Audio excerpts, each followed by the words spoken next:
Selamat datang di channel Alur Donghua. Sebelum menonton, silahkan subscribe, biar Mimin tambah semangat update-nya. Lepaskan aku, hari ini adalah hari di mana aku akan meninggalkan tempat terkutuk ini apapun yang terjadi. Gemuruh. Terjadi ledakan keras, dan planet alam bawah yang rapuh di bawah kaki mereka mengerang seolah-olah planet itu bisa hancur kapan saja. Cukup, Yue Wuji menegur Dewa Bulan Kejam Merah sambil terus mencengkeram lengannya. Seluruh alam dewa telah jatuh ke tangan Yun Ce, dan bahkan Kaisar Dewa yang masih hidup sedang menginjak es tipis. Kamu pada dasarnya melakukan bunuh diri jika pergi ke sana sekarang. Saya lebih baik mati daripada terus hidup seperti ini lebih lama lagi. Dewa Bulan Merah Kejam menepis tangan Yue Wuji dan mengucapkannya dengan mata merah. 3 tahun. Sudah 3 tahun sejak kami datang ke tempat terkutuk ini. Apakah kamu tahu bagaimana perasaanku selama 3 tahun terakhir? Kami adalah pembawa warisan Dewa Bulan, dan kami sangat mulia di luar imajinasi. Tapi hari ini, kami terpaksa bersembunyi di alam bawah seperti anjing. Tidak, bahkan seekor anjing pun memiliki lebih banyak kebebasan dan martabat daripada kita. Semua Dewa Bulan dan utusan Dewa Bulan memasang ekspresi rumit di wajah mereka. Ini adalah perintah terakhir mendiang Kaisar Dewa. Yue Wuji menegur dengan kerutan di wajahnya. Semua orang meremehkan Yun Ce dan kekuatan wilayah ilahi utara saat itu. Jika bukan karena rencananya, kita pasti sudah binasa di tangan Yun Ce sejak lama. Kita akan menemui akhir yang sama seperti surga abadi. Itu lagi, aku sudah sering mendengarnya sehingga aku muak. Dewa Bulan Kejam Merah berkata dengan gigi terkatup, juga, menurutmu kenapa kita berada dalam kondisi seperti ini hari ini? Itu semua karena dia, Merah Tua Kejam. Dewa Bulan Giok Biru melangkah maju dan berkata dengan marah, kamu tidak akan meremehkan atau memfitnah guru. Fitnah. Dewa Bulan Kejam Merah menyapu pandangannya ke wajah semua orang sebelum menusuk mereka dengan jarinya. Apakah kalian semua masih menganggap tuduhanku fitnah? Mendiang Kaisar Ilahi adalah istri Yun Ce. Dia mungkin memilih untuk bergabung dengan musuh-musuhnya saat itu, tetapi semua orang tahu bahwa itu adalah satu-satunya pilihan rasional yang bisa dia buat saat itu. Kalian semua tahu berapa banyak kerajaan yang telah diampuni Yun Ce sejak menyatukan 4 wilayah dewa. Dia akan memaafkan alam Dewa Bulan juga jika mendiang Kaisar Dewa tidak cukup bodoh dan kejam untuk mencoba membunuh Yun Ce 2 kali, dan menghancurkan alam bintangnya. Itulah mengapa Yun Ce menghukum alam Dewa Bulan lebih keras daripada alam bintang manapun di Primal Chaos. Itulah sebabnya alam Dewa Bulan hancur total, dan mengapa kita terjebak dalam hal ini. Diam, Ciang. Ada kilatan cahaya biru, dan Dewa Bulan Kejam Merah merasakan sebilah pedang berwarna hijau tua menempel di tenggorokannya. Yao Yue Dewa Bulan Giok Biru berucap dengan aura yang sedikit acak-acakan, satu lagi kata yang tidak menghormati guru, dan aku sendiri yang akan membunuhmu. Tapi Crimson Cruel benar, keluh Dewa Bulan lainnya. Kenapa kamu membelanya sampai sekarang? Yao Yue. Cukup, tutup mulutmu. Yue Wuji memelototi pembicara sebelum menghadap Crimson Cruel sekali lagi. Kamu bebas untuk bunuh diri jika kamu mau, tapi ketahuilah bahwa kamu akan menyeret kami semua ke kuburan saat kamu mengungkapkan lokasi kami. Kita nyaris tidak berhasil melarikan diri dengan warisan Dewa Bulan yang utuh, dan sekarang kau akan menghancurkan semuanya dalam sekejap. Dia menurunkan volume suaranya sebelum melanjutkan, bertahanlah sebentar lagi. Mendiang Kaisar Ilahi memberitahuku bahwa seseorang akan datang dan membawa kami keluar. Ketika harinya tiba, kita akan bisa meninggalkan tempat ini dengan selamat. dan ditertawakan oleh seluruh dunia. Dewa Bulan Merah kejam meraung, surga abadi, Laut Selatan, Dewa Naga, mereka mungkin telah musnah, tapi setidaknya mereka semua pernah bertarung melawan Yun Ce sebelumnya. Namun, kami melarikan diri dengan ekor di antara kedua kaki kami sebelum melawan Yun Ce. Lelucon yang luar biasa. Sayang sekali. Bahkan aku tidak sanggup menatap wajahku sendiri dengan apapun kecuali cemoohan. Terus, mana yang lebih penting, harga diri kita atau warisan Dewa Bulan? Yue Wuji menegur Dewa Bulan kejam merah bahkan lebih keras dari sebelumnya. Saya ulangi, alasan kita bertahan sampai hari ini bukan karena kita terlalu pengecut untuk mati, tapi karena kita perlu menjaga warisan Dewa Bulan tetap hidup. Apakah Anda benar-benar ingin melihat warisan kami terputus secara permanen seperti surga abadi atau Laut Selatan? Yue Wuji telah menerima Imperial Moon Glaze Pearl dari Xia King Yue, yang berarti bahwa dia adalah Kaisar Dewa Bulan saat ini. Namun, otoritasnya jelas tidak bisa dibandingkan dengan otoritas Xia King Yue atau Yue Wuya. Dia tidak mampu benar-benar memerintah Dewa Bulan. Dewa Bulan Merah kejam mendorong Yue Wuji dan mencoba mengatakan sesuatu. Kemudian, ekspresi dan tubuhnya membeku seolah-olah dia tersambar petir. Dia bukan satu-satunya yang menyadarinya. Semua orang juga terkejut. Mimpi buruk hidup mereka terjadi hanya 1,5 km di atas kepala mereka.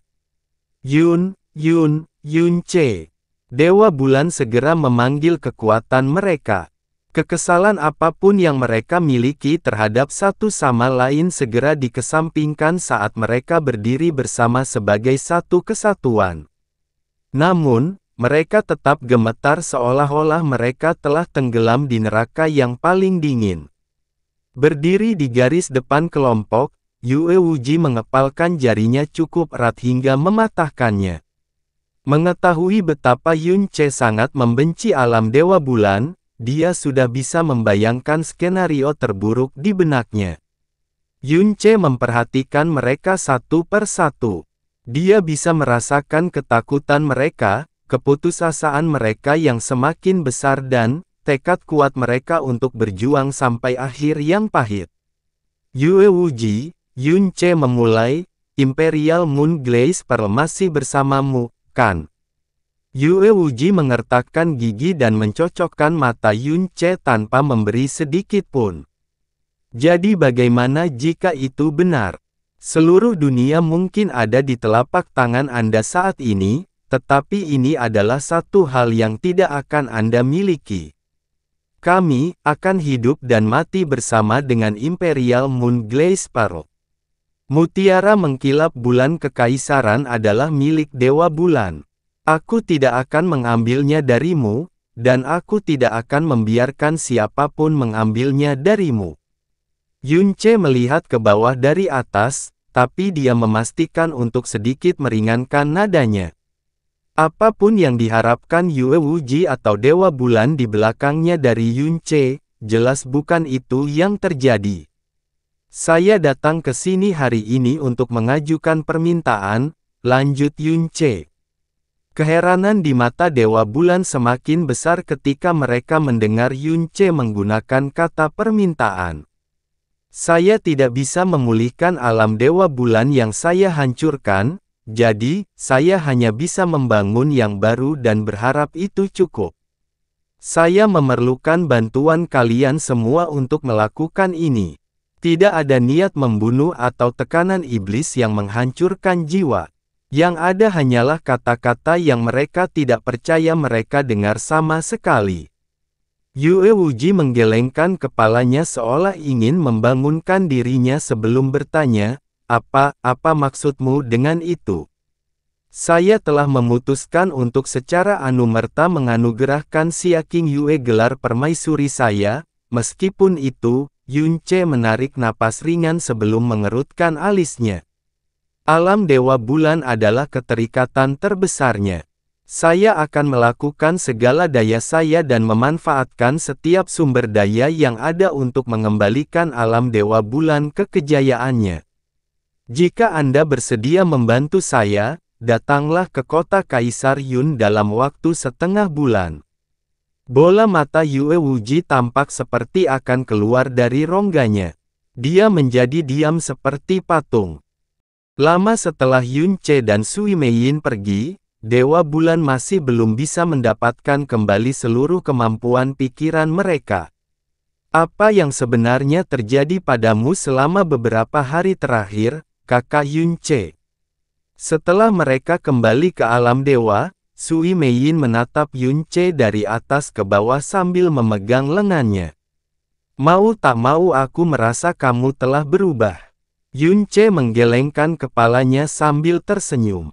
Saya tidak ingin berbohong kepada Anda, jadi saya akan mengatakannya seperti ini, sepertinya saya hanya duduk di bukit itu dan tidak melakukan apapun selama beberapa hari terakhir, tetapi saya benar-benar melaluinya.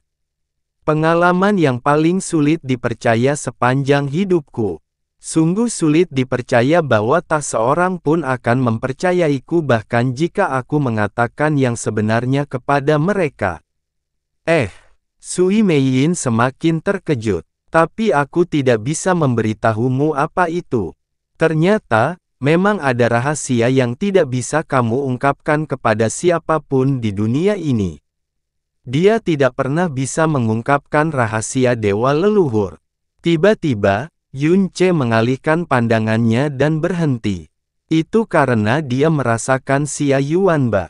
Mereka berada di alam bintang tengah wilayah ilahi selatan yang disebut alam 9 wajah. Dua praktisi mendalam alam asal ilahi sedang melakukan pertempuran di atas platform mendalam yang luas. Salah satunya tak lain adalah Xia Yuanba. Xia Yuanba telah mengalami kemajuan pesat sejak dia memasuki alam dewa. Dia sekarang adalah praktisi tingkat 6 alam asal ilahi, dan tidak jauh dari memasuki alam asal ilahi tingkat 7. Namun, lawannya adalah praktisi mendalam tingkat 8. Biasanya, pertarungan antara praktisi mendalam alam asal ilahi tidak layak untuk disaksikan di alam bintang tengah. Namun, pemandangan Xia Yuanba berhadapan dengan lawan 2 tingkat di atasnya telah menyebabkan darah penonton mendidih tidak seperti sebelumnya. Raungan Xia Yuanba terdengar seperti binatang yang haus darah. Berkali-kali ia terjatuh ke tanah, namun berulang kali ia bangkit berdiri untuk menantang lawannya lagi. Tubuhnya dipenuhi luka, namun kekuatan yang mengalir di sekujur tubuhnya hampir tidak menunjukkan tanda-tanda melemah sama sekali. Seolah-olah dia tidak akan pernah kehabisan energi. Pada awalnya, lawan Xia Yuanba meremehkannya karena dia 2 tingkat lebih lemah. Kemudahan itu berangsur-angsur berubah menjadi keseriusan, dan kemudian dari keseriusan menjadi ketakutan. Xia Yuanba meraung lagi dan menyerang lawannya sekali lagi. Bentrokan kekuatan menghasilkan keributan yang hampir tidak seharusnya terjadi pada praktisi alam asal ilahi, dan untuk pertama kalinya, orang yang diterbangkan bukanlah Xia Yuanba, namun lawannya yang dominan selama ini. Bang! Setelah lawannya terjatuh ke tanah, dia tidak segera bangkit kembali. Sebaliknya, dia mundur dari Yuanba dengan pantatnya, melambaikan tangannya berulang kali dan berkata, "Berhenti, berhenti. Aku kalah. Kamu monster sialan." Raungan penonton memenuhi udara, dan Xia Yuanba akhirnya berlutut. Meski begitu, tidak ada yang bisa menyembunyikan kilatan kegembiraan di matanya. Sangat bagus. Penatua yang bertanggung jawab atas pemilihan itu mengangguk. Xia Yuanba, kamu tidak perlu lagi berpartisipasi dalam tes eliminasi terakhir. Sembuhkan luka Anda dan bersiaplah untuk bergabung dengan pengadilan ke-22 dalam 3 hari. Tidak ada yang keberatan dengan keputusan ini. Untuk melawan praktisi tingkat 8 alam asal ilahi sebagai praktisi tingkat 6 alam asal ilahi sampai mereka kehilangan keinginan untuk bertarung, siapapun dapat melihat bahwa Xia Yuanba adalah seorang jenius yang tak tertandingi. Tidak. Xia Yuanba baru saja akan memberikan tanggapannya ketika sebuah suara rendah dan bermartabat berbicara. Semua suara di sekitar menghilang menjadi keheningan total, dan bahkan para tetua pun sedikit membungkukkan punggung mereka dan berteriak ketakutan, "Kami menyambut Realm King yang agung. Ini adalah tes seleksi murid luar." Mengatakan bahwa mereka tidak mengharapkan perhatian dari Realm King yang agung adalah sebuah pernyataan yang meremehkan. Pembuluh darah ilahi Kaisar Tirani sendiri merupakan keajaiban dari surga. Seolah aku akan membiarkan dia terbuang sia-sia di tanganmu. Suaranya semakin dingin. Xia Yuanba, kamu tidak boleh bergabung dengan pelataran luar. Sebaliknya, temui aku di aula dalam 3 hari. Semua orang merasa seperti sejuta petir baru saja meletus di samping telinga mereka. Arti dari Realm King sudah jelas. Dia akan mengambil Xia Yuanba sebagai murid langsungnya. Itu adalah mimpi yang bahkan tidak berani diimpikan oleh sebagian besar praktisi yang hadir di tempat kejadian. Di peron, Xia Yuanba perlahan mengangkat kepalanya dan berkata dengan bangga, "Junior Xia Yuanba mematuhi perintah Raja Kerajaan." Jauh di langit, Yun Ce menyaksikan seluruh adegan sambil merasakan segala macam emosi. Ketika dia pertama kali memasuki alam dewa, dia juga telah memasuki sekte alam bintang tengah dan menjadi murid langsung Raja Alam. Setelah Xia Yuanba kembali ke tempatnya untuk berkultivasi dan memulihkan diri, Yun Ce menyelinap masuk dan muncul di hadapannya. Setelah kejutan awal berlalu, Xia Yuanba melompat berdiri dan membuka tangannya lebar-lebar untuk menyambut Yun Ce dengan gembira. Namun, dia berhenti setelah mengambil langkah pertama, dan senyumannya menjadi lebih terkendali dari sebelumnya. "Kakak, apakah kamu melihat semuanya?" Hehehe. Dia akan memanggil Yun Ce sebagai kakak ipar sampai pikirannya tertuju pada mulutnya. Dia tahu bahwa dia tidak akan pernah bisa memanggil Yun Ce seperti itu lagi setelah mengetahui kebenaran. "Yuanba," Yun Ce memperhatikan temannya dengan perasaan yang rumit. "Saya memiliki sumber daya terbaik di seluruh dunia. Saya dapat menempatkan Anda di kerajaan manapun yang Anda sukai. Apakah kamu yakin, kamu tidak ingin aku melakukannya? Kami membicarakan hal ini. Kali ini, saya ingin bergantung pada kekuatan saya sendiri." Xia Yuanba tertawa kecil. "Aku tidak tahu dari mana sifat keras kepalaku berasal, tapi aku hanya merasa bahwa aku tidak seharusnya terus mengandalkan kakak. Maksudku kamu suka saat kita masih muda. Kalau tidak, suatu hari nanti aku mungkin tidak punya hak untuk melihat ke belakangmu lagi." Yun Ce sedikit mengalihkan pandangannya dari senyuman Xia Yuanba. Dia tidak tahu bahwa dia pernah memiliki bakat terhebat di alam semesta. Seandainya Xia Yuanba mengungkapkan hubungannya dengan Yun Ce, Raja Alam Tengah yang menyatakan bahwa dia akan menjadikannya sebagai murid langsungnya beberapa saat yang lalu akan langsung mengencingi celananya. Namun dia tidak melakukannya. Ini adalah dunia baru dan titik awal baru.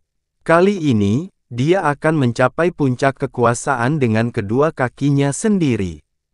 "Sangat baik," jawab Yun Ce. Tentu saja dia akan menghormati pilihan Xia Yuanba. Dia juga bisa merasakan semacam gairah yang terpendam di mata kakaknya. Semakin banyak vena ilahi Kaisar Tirani yang terbangun, semakin besar keinginannya akan kekuasaan dan kebanggaan terhadap kekuatannya sendiri. Dia yakin tidak akan butuh waktu lama sebelum Xia Yuanba membuat namanya terkenal. "Ini untukmu, Yuanba." Yun Ce memberikan Yuanba sebuah batu permata yang bersinar merah samar. Itu tidak lain adalah World Jade ketiga dan terakhir. Itu disebut giok dunia. Ini akan memindahkan Anda ke kota Kaisar Yun hanya dalam beberapa tarikan napas dimanapun Anda berada. Pastikan Anda mengenakan ini pada diri Anda sehingga Anda dapat segera menggunakannya jika Anda menghadapi krisis yang tidak mungkin terjadi. Dia telah memberikan giok dunia pertama kepada Yun Wuxin, dan yang kedua kepada Jun Silei. Hari ini, dia memutuskan bahwa Xia Yuanba akan memiliki World Jade ketiga dan terakhir. Memiliki artefak ilahi spasial berarti memiliki kehidupan ekstra. Biasanya, tidak ada yang akan menolak hadiah berharga seperti itu, tapi Xia Yuanba melambaikan tangannya tanpa ragu-ragu dan berkata, "Tidak apa-apa, aku tahu secara langsung betapa sulitnya melintasi ruang alam dewa. Kamu harus menyimpan ini untuk Wuxin, bukan untuk diriku yang dulu." Juga, Xia Yuanba menambahkan dengan serius, "Jika aku binasa di alam dewa suatu hari nanti, itu berarti kekuatan atau takdirku tidak cukup. Saya akan menerimanya tanpa penyesalan." Namun kali ini, Yun Ce tidak menghormati pilihan Xia Yuanba. Dia menempelkan giok dunia ke pinggang Xia Yuanba dengan energinya yang dalam.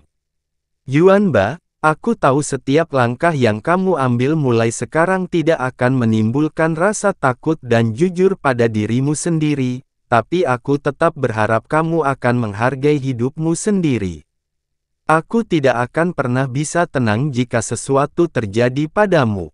Xia Yuanba membuka mulutnya, tapi dia akhirnya tidak menolak World Jade untuk kedua kalinya. Yun Ce lalu berkata sambil tersenyum, "Satu hal lagi. Jangan ragu untuk memanggilku sebagai kakak ipar seperti sebelumnya." Ah! Reaksi Xia Yuanba lebih besar dari semua reaksi lain yang dia tunjukkan sampai saat ini. Benarkah? Apakah itu berarti kamu tidak membenci kakakku seperti sebelumnya, kakak ipar, kakak ipar? Membenci? Yun Ce membuang muka lagi dan tertawa kecil. "Saya tidak punya hak untuk membencinya. Aku tidak akan pernah punya hak untuk membencinya." Xia Yuanba sama sekali tidak mengerti apa yang dikatakan Yun Ce. Dia telah mempelajari kebenaran dari segalanya selama dia tinggal di alam dewa. Lagi pula, praktis tidak ada orang yang belum pernah mendengar nama Xia Qingyue. Dia mengetahui bahwa saudara perempuannya pernah menjadi kaisar Dewa Bulan, bahwa dia telah berusaha membunuh Yun Ce dengan tangannya sendiri lebih dari sekali, dan bahwa dia bahkan bertindak lebih jauh dengan menghancurkan bintang kutub biru. Tentu saja, dia juga mengetahui bahwa Yun Ce lah yang pada akhirnya mengakhiri hidupnya. Alasan dia tidak menyebut Yun Ce sebagai kakak iparnya hari ini bukan karena dia merasa enggan atau karena dia membencinya karena pembunuhan saudara perempuannya, bukan sama sekali. Itu karena dia memikirkan semua penyiksaan yang dialami Yun Ce selama beberapa tahun terakhir, dan percaya bahwa dia tidak punya hak untuk memanggilnya saudara iparnya lagi.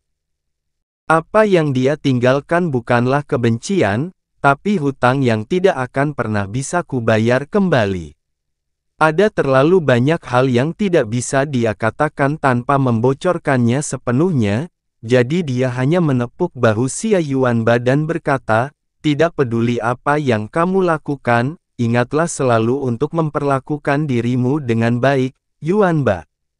Ingat, kamu tidak berhutang apapun kepada siapapun, tetapi dunia ini berhutang segalanya padamu." Yun Ce pergi setelah mengatakan itu. Untuk waktu yang lama, Xia Yuanba berdiri di tempat dia linglung, bingung, dan dengan rasa lega yang memenuhi matanya yang ganas dengan air mata. Yun Ce belum menjelaskan semuanya, tapi dia sudah mengatakan cukup banyak agar Xia Yuanba mengetahui bahwa kakak perempuannya bukanlah penjahat yang kejam dan tanpa ampun seperti yang diklaim semua orang. Beban berat dan rasa bersalah yang selama ini menghuni hatinya menguap tak bersisa. Benua langit yang mendalam, kota awan terapung. Pagi hari yang damai seperti biasanya di kediaman Xiao. Xiao Lingqi sedang melipat beberapa pakaian dalam diam. Pakaiannya sudah tua, dan beberapa di antaranya rusak. Namun, tidak ada setitik debu pun yang terlihat pada kain tersebut. Yunce telah mengenakan pakaian ini ketika dia masih muda. Jelas, Yunce sudah melampaui ukuran mereka sejak lama, tapi Xiao Lingqi tidak pernah bisa membuangnya. Bahkan, ia kerap mengeluarkannya dari lemari dan merapikannya. Itu karena Yunce yang memakainya adalah miliknya dan hanya miliknya. Hari ini, dia berdiri di puncak dunia sebagai Kaisar Yun, makhluk yang tidak membutuhkan perlindungannya atau mampu menemaninya sepanjang waktu seperti sebelumnya. Sejak dia membawa Yun Wuxin ke alam dewa, sudah hampir setahun sejak mereka tidak bertemu. Tiba-tiba, dia menghentikan apa yang dia lakukan dan melihat ke belakang. Di sana Yunce mengawasinya dengan cinta yang mendalam di matanya dari pintu masuk. Sejauh yang dia tahu, dia mungkin sudah berdiri di sana untuk waktu yang sangat lama. Kecil. Hanya itu yang berhasil dia katakan sebelum pria itu menghampirinya dan menempelkan kepalanya dengan lembut ke dadanya. Ah, Xiao Lingqi menjerit kecil karena terkejut sebelum bersantai dalam pelukannya. Sambil memeluk punggungnya, dia bertanya, "Kamu kembali, apakah perjalananmu keliling alam dewa bersama Wuxin sudah berakhir?" "Belum," jawab Yunce. Dia menutup matanya sambil memeluknya erat. Apakah terjadi sesuatu selama perjalananmu?" Xiao Lingqi bertanya dengan prihatin. Yunce menggelengkan kepalanya. "Tidak, aku hanya tiba-tiba merindukanmu, jadi aku kembali menemuimu." Jawab Xiao Ling lembut tanpa bertanya apapun. "Dunia benar-benar tempat yang tidak terduga. Anda tidak akan pernah bisa menebak kejutan menyenangkan, seperti apa yang mungkin diberikannya kepada Anda setiap saat. Siapa yang mengira bahwa wanita dalam pelukannya, bibi kecilnya dan teman masa kecilnya akan menjadi inkarnasi dari dewa leluhur itu sendiri? Siapa yang menyangka bahwa dewa leluhur akan bertindak sejauh ini dengan melukai tubuhnya sendiri hanya untuk membuat hidupnya lebih baik? Ini mungkin satu-satunya hal paling konyol yang pernah terjadi sejak terciptanya Primal Chaos." Dia merasa tidak ada kata-kata yang bisa dia ucapkan yang cocok untuk momen ini. Dia hanya bisa memeluknya semakin erat. Sekarang setelah kehendak leluhur tertidur, dia tidak akan mengalami mimpi itu atau mengetahui bahwa dia benar-benar dewa leluhur lagi. Dia hanya akan menjadi Xiao Lingqi dan Xiao Lingqi saja. Ketika dewa leluhur menyelesaikan siklus kehidupan ini, dia akan bergabung dengan kehendak leluhur dan bersiap memasuki siklus berikutnya. Ingatannya sebagai Xiao Lingqi mungkin menjadi tidak berarti seperti setitik debu yang sedikit lebih besar di alam semesta. Dia tidak akan pernah memperlakukannya seperti sebelumnya. Bagi dia, tidak akan ada reinkarnasi untuknya. Ketika dia mencapai akhir hidupnya, dia akan menghilang sepenuhnya dari alam semesta ini sama seperti orang lain. Disebutkan dalam catatan kuno Dewa Naga bahwa reinkarnasi tidak ada lagi di dunia ini karena sumur samsara telah dihancurkan. Setelah era para dewa berakhir, harapan untuk memulihkan siklus reinkarnasi semakin berkurang. Reinkarnasinya sendiri adalah kasus khusus yang didorong secara paksa oleh dewa leluhur melalui cermin samsara. Sekarang setelah kehendak leluhur kembali tertidur, hal itu jelas tidak akan terjadi lagi. Kalau begitu, hanya ada satu hal yang bisa dia lakukan. Dia akan memberikan dewa leluhur, bukan, Lingqinya, kenangan terbaik yang bisa dia berikan dalam hidup ini. 1 tahun lagi berlalu dalam sekejap mata. Berita terbesar tahun ini tidak diragukan lagi adalah penobatan Kaisar Yun bukan hanya 1, tetapi 2 permaisuri. Ciwuyao dinobatkan sebagai permaisuri iblis, dan mendiang Xia Qingyue, permaisuri dewa. Dia juga memerintahkan penghentian sementara pembangunan alam Kaisar Yun dan mengalihkan seluruh sumber daya dan tenaga dari alam dewa untuk membangun kembali alam dewa bulan. Tidak ada pengumuman atau penjelasan resmi mengapa keputusan tersebut diambil. Tentu saja, hal itu memicu rumor dan spekulasi yang tak terhitung jumlahnya. Bagi Dewa Bulan dan utusan Dewa Bulan, tahun khusus ini terasa seperti mimpi yang tidak dapat mereka bangun. Selama bertahun-tahun, mereka percaya bahwa persembunyian mereka pada akhirnya akan berakhir dengan pengejaran pembunuhan dan eksekusi selanjutnya di tangan Kaisar Yun. Sebaliknya, dia secara pribadi mengundang kembali ke alam dewa, secara anumerta menobatkan mendiang Kaisar Dewa mereka sebagai permaisuri ilahi, dan benar-benar mengerahkan semua sumber daya dan tenaga yang tersedia untuk membangun kembali alam Dewa Bulan. Faktanya, Yun Ce secara pribadi telah memilih dunia bintang terbaik untuk mereka sebelum pembangunan dimulai. Kecepatan konstruksi dan jumlah tenaga kerja serta sumber daya yang diinvestasikan di dalamnya jauh melebihi imajinasi para Dewa Bulan. Setahun masih merupakan waktu yang terlalu singkat untuk mengembalikan kota bulan suci ke kejayaannya, tapi tentu saja itu tidak akan memakan waktu lebih lama. Sepanjang tahun, Yun Ce menghabiskan hampir separuh waktunya hanya menyaksikan alam Dewa Bulan yang baru perlahan-lahan membangun kembali dirinya menjadi bentuk dalam ingatannya. Alam Dewa awal mutlak, jurang ketiadaan. Ding! Ruang itu sendiri tersentak, tapi itu hanya menimbulkan dering lembut seketika.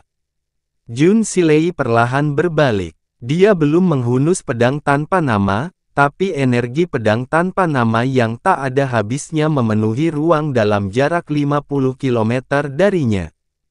Kekuatannya yang dalam hampir tidak meningkat selama bertahun-tahun yang dia habiskan di alam dewa awal mutlak, tetapi penguasaan aura pedangnya telah memasuki alam yang sama sekali berbeda. Ketika Jun Wuming melihat muridnya menghancurkan ruang tanpa meninggalkan satu jejak pun, senyum bangga menempel di wajahnya untuk waktu yang lama. Kulitnya memerah, dan matanya jernih. Dia sebenarnya terlihat lebih muda dibandingkan tahun lalu. Jun Silei mendarat di depan tuannya dan berkata, Saya akhirnya mencapai alam yang Anda bicarakan secara nyata, Guru. Hehe, Jun Wuming berkata setelah tertawa, hanya butuh 3000 tahun atau lebih untuk mencapai alam ini, yang jauh lebih baik daripada tuanmu saat itu.